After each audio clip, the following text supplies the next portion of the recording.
In your own words, please describe your business and the backstory of how you got started. Sure. So LuxeSwap, or my resale business, started way back in the 90s.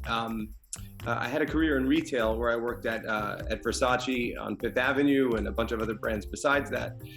So this was when eBay was brand new. This whole internet selling thing in '99 was all very exciting for everybody. And we got uniforms for working there for free. So at the end of the season, they would change your clothes out. You know, they'd give you new ones every season. So I was getting $2,000 suits for free. I was like 19, 20, whatever. And that was pretty awesome. But then I heard about this website called eBay, and I said, oh my God, you can sell stuff there? Sure. So I took my camera, my film camera, took pictures of my stuff, took the film to the drugstore to get developed. I scanned it in my computer, and I sold a bunch of stuff on eBay. And then, long story short, just fast forward, you know, the people who got the pieces were happy with it and then asked me to sell their stuff for them. My coworkers saw what I was doing and they were like, oh my God, I want to sell my stuff and make money too. So I started selling for them, and slowly it just evolved into this huge, thankfully, thing we have going now. Okay, so you've been in the industry for like over a decade. So LuxeSwap has been in the resale business for 23 years, maybe a little bit prior to that. But 1999 is when, you know, I, as a person before it was a business, really, you know, got my feet into buy low, sell high, essentially. And then as it evolved from thrift store finds and, you know, doing all that and trying to make profit on that, it you know, turned into people asking me to sell pieces for them, which then grew rapidly. And then in the early teens, it was so much so that, like, if you see behind, it would be like shoe boxes up to here, you know, stuff up to here. I have pictures at our old house where it's like you can't even walk. We would have Christmas dinner on the table and I would have 10 stacks of client suits next to me, and it would, you know, just grew.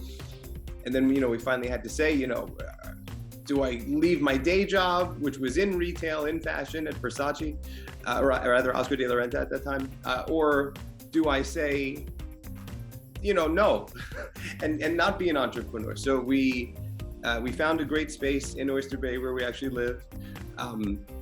We had never considered opening a retail store before. We really just we thought we needed a warehouse. And then that turned out to be the store that we're in now is a ground floor retail space too. So I was like, we know how to do it. Should we build the store too? And it just kind of evolved that way. So from walking into a Salvation Army and finding an Armani coat to handling 1,800 clients, 23 years.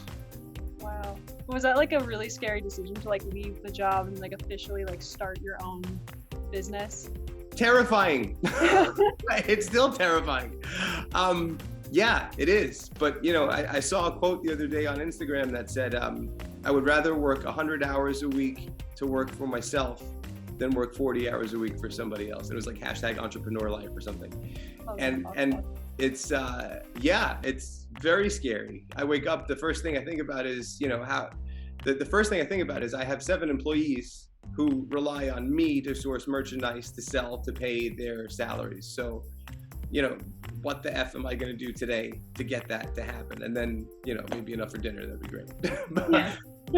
But it's certainly scary, but it's that challenge that, you know, I mean, the challenge of waking up and say, you've done it before, you can do it again, you can do it better, and how are you going to do it that way? That's super important. How did you get started on AuctionNinja? You know, we started AuctionNinja right after COVID started. You know, right where tons of small businesses were panicked and freaked out.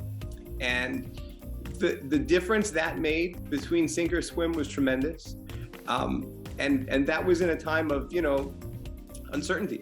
You know, thank God we have 1,800 consigners from 50 different states and 14 different countries. So we get literally thousands of pieces in every single week. To have that software, that service, that auction base, that the client base, the people who are bidding, there's not another website like it. It really, I'm really not just saying that, because I've done tons and tons of homework, as I'm sure you guys do market research too. There's nothing that compares to it.